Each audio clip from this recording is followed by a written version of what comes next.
Hello students, आज इस video में हम करेंगे क्लास 11 पॉलिटिकल साइंस का chapter number 1 election and representation यानी कि चुनाव और प्रतिनिधित्व के कुछ महत्वपूर्ण मल्टीपल चॉइस क्वेश्चंस तो जो बोर्ड परीक्षाओं में बार बार पूछे गए हैं। तो अगर आप 90+ अंक पाना चाहते हैं तो मेरी इस श्रृंखला के साथ जुड़िए और सक्सेस को प्राप्त कीजिए। तो शुरू करते हैं इस क्विज को। तो पहला क्वेश्चन है, चुनाव कराने के कारणों के बारे में निम्नलिखित में से कौन सा कथन गलत है, यानी कि which of the following statement about the reasons for conducting elections are false. तो ऑप्शन ए है, चुनाव लोगों को सरकार के प्रदर्शन का न्याय करने में सक्षम बनाता है, यानी कि इलेक्शन अनेबल पीपल टू जज the performance of the government. B है, लोग चुनाव में अपनी पसंद के प्रतिनिधि का चयन करते हैं, यानी कि people select the representative of their choice in an election. और सी है, चुनाव लोगों को न्यायपालिका के प्रदर्शन का मूल्यांकन करने में सक्षम बनाता है, यानी कि elections enable peoples to evaluate the performance of the judiciary.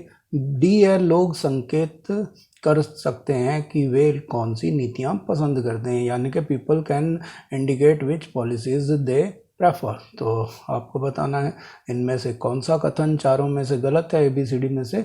उसके लिए आपका समय शुरू हो रहा है अब।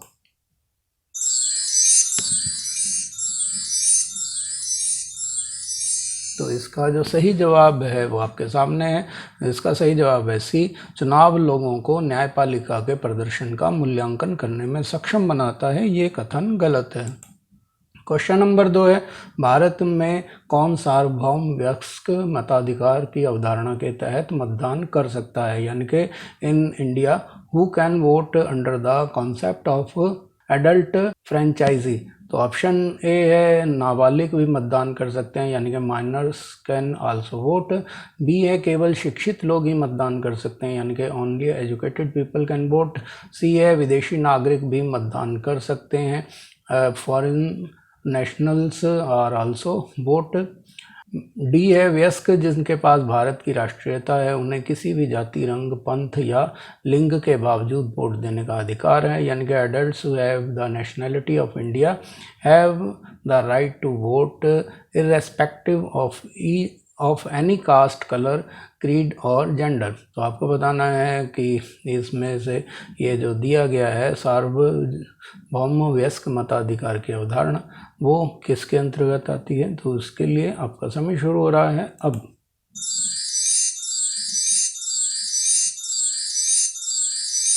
तो इसका जो सही जवाब है वो है डी, वयस्क जिसके पास भारत की राष्ट्रीयता है उन्हें किसी भी जाति, रंग, पंथ या लिंग के बावजूद वोट देने का अधिकार है। ये जो है सार्वभौम वयस्क मताधिकार की अवधारणा को स्पष्ट करता है।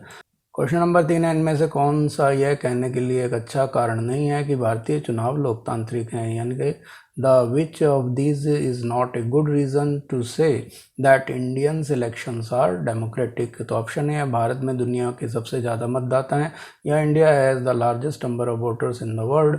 बी है, भारत का चुनाव आयोग बहुत शक्तिशाली है, यानी कि Indian election commission is very powerful. C है, भारत में 18 वर्ष के सभी लोगों को वोट देने का अधिकार है, यानी कि in India everyone above the age of 18 has right to vote. भारत में हारने वाले दल चुनावी फैसले को स्वीकार करते हैं, यानी कि in India the losing parties accept the electoral verdict. तो आपको बताना है कि ABCD में से कौन सा कारण जो है भारतीय लोकतांत्रिक चुनावों को स्पष्ट नहीं करता। तो उसके लिए आपका समय शुरू हो रहा है अब।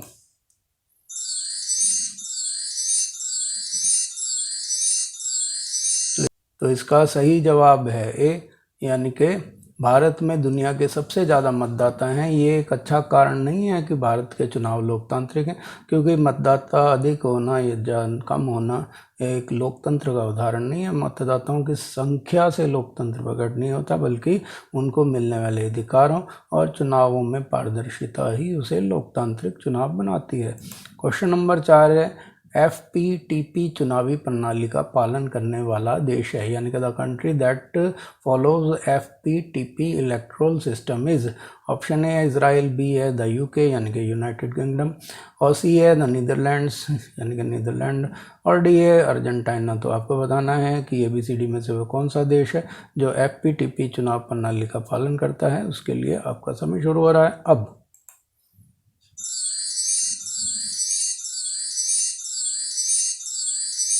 तो इसका जो सही जवाब है वो है बी, UK यानी कि यूनाइटेड किंगडम में FPTP चुनावी प्रणाली का पालन किया जाता है। क्वेश्चन नंबर 5 है, चुनाव के लिए अधिसूचना जारी करने वाला प्राधिकरण है, यानी कि the authority that issues the notification for elections is, option A है प्रधानमंत्री यानी कि प्राइम मिनिस्टर, बी है राष्ट्रपति यानी कि प्रेसिडेंट, सी है राज्यपाल यानी कि गवर्नर, और डी है मुख्य चुनाव आयुक्त यानी कि चीफ इलेक्शन कमिश्नर। तो आपको बताना है ABCD में से कौन सा उत्तर ठीक है।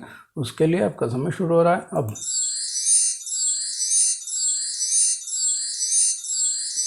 तो इसका जो सही जवाब है वो है बी, राष्ट्रपति यानी कि प्रेसिडेंट।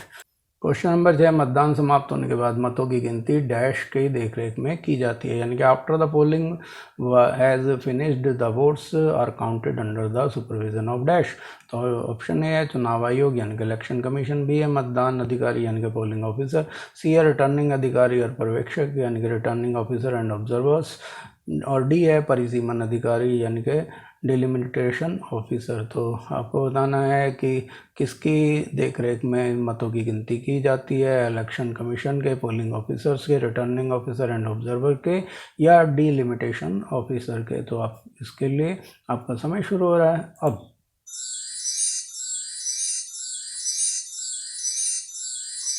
तो इसका जो सही जवाब है वो है सी, रिटर्निंग अधिकारी और पर्यवेक्षक यानी कि ऑब्जर्वर्स के। अगला क्वेश्चन है क्वेश्चन नंबर 7, मतदान की न्यूनतम आयु 21 वर्ष थी, यानी कि the minimum age of voting was 21 years still, यानी कि आपको बताना है कि किस वर्ष तक मतदान की न्यूनतम आयु 21 वर्ष थी। तो वो सन है 1984, 1987, 1989 या 1990, यानी कि 1984, 1987, 1989 या 1990। तो आपको बताना है ABCD में से कौन सा वो समय था। उसके लिए आपका समय शुरू हो रहा है अब।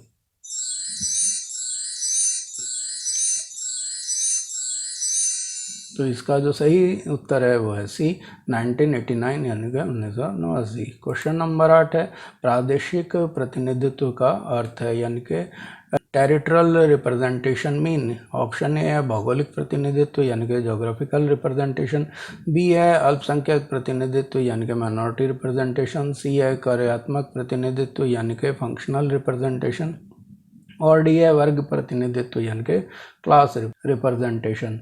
तो आपको बताना है ABCD में से कौन सा जवाब इसका अनुकूल जवाब होगा। उसके लिए आपका समय शुरू हो रहा है अब।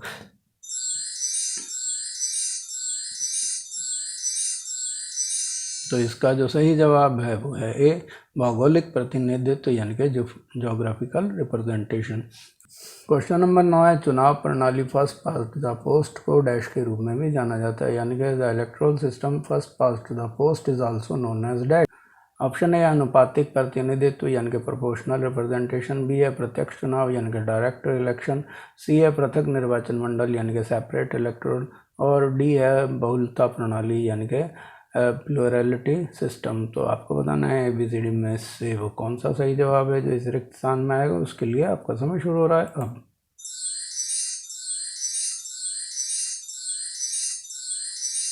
तो इसका जो सही जवाब है वो डी, बहुलता प्रणाली। क्वेश्चन नंबर 10 है, निम्नलिखित में से कौन सा तर्क सार्वभौम वयस्क मताधिकार के विरुद्ध है, यानी कि which one of the following argument is against the universal adult franchise. तो ऑप्शन ए यह लोकतांत्रिक है यानी कि इट इज़ डेमोक्रेटिक, बी है ये राजनीतिक समानता सुनिश्चित करता है यानी कि इट इंश्योर पॉलिटिकल इक्वालिटी, और सी है यह लोगों को राजनीतिक रूप से जागृत करता है यानी कि इट मेक्स पीपल पॉलिटिकली अवेक्ड, और डी है यह राष्ट्र विरोधी को पैदा करता है यानी कि इट इंक्लूडेट्स एंटी नेशनलिज्म। तो आपको बताना है ABCD में से कौन सा इसका सही जवाब है। उसके लिए आपका समय शुरू हो रहा है अब।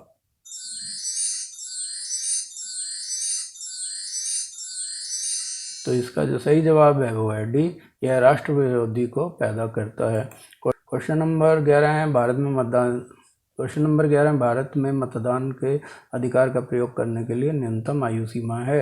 The minimum age limit for exercising the right of vote in India is, option ए 18 साल यानी कि 18 ईयर्स, बी है 25 साल यानी कि 25 ईयर्स, सी है 21 साल यानी कि 21 ईयर्स, बी है 20 साल यानी कि 20 ईयर्स। तो आपको बताना है कि किस आयु में, न्यूनतम आयु में मताधिकार का प्रयोग किया जा सकता है। उसके लिए आपका समय शुरू हो रहा है अब।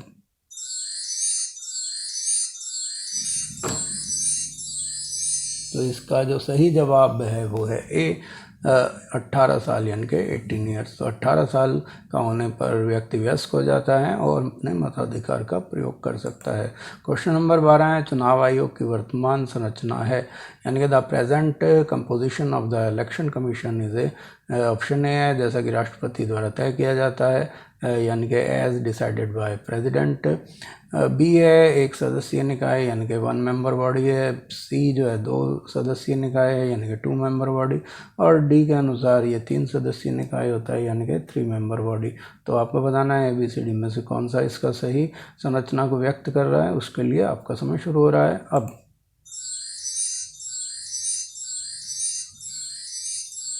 तो इसका जो सही जवाब है वो है डी, 3 सदस्यीय निकाय है यानी कि 3 मेंबर बॉडी है। क्वेश्चन नंबर 13 जो वीडियो का लास्ट क्वेश्चन भी है, भारत के चुनाव आयोग को 2 और चुनाव आयुक्त तो कब मिले, यानी कि when did the election commission of India get 2 more election commissioner. तो ऑप्शन ए है 1987 यानी कि 1987, बी है 1989 यानी कि 1989, सी है 1990 यानी कि 1990, और डी है 1993 यानी कि 1993। तो आपको बताना है कि कब 2 और चुनाव आयुक्त मिले और कुल जो है 3 चुनाव आयुक्त हमारे हो गए। तो वो सन कौन सा था, उसके लिए आपका समय शुरू हो रहा है अब।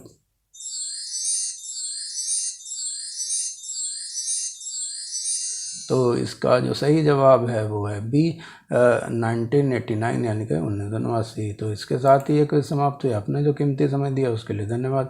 अपना स्कोर कैलकुलेट करके बताइए कि 13 में से आपको कितने अंक मिले हैं। वीडियो पसंद आए तो लाइक का बटन दबाएं, और अगर मेरे चैनल पर नए हैं और अभी तक सब्सक्राइब नहीं किया तो रेड बटन दबा के सब्सक्राइब कर लें, और वीडियो को ज़्यादा से ज़्यादा शेयर करें ताकि और लोग भी इसका लाभ उठा सकें। धन्यवाद।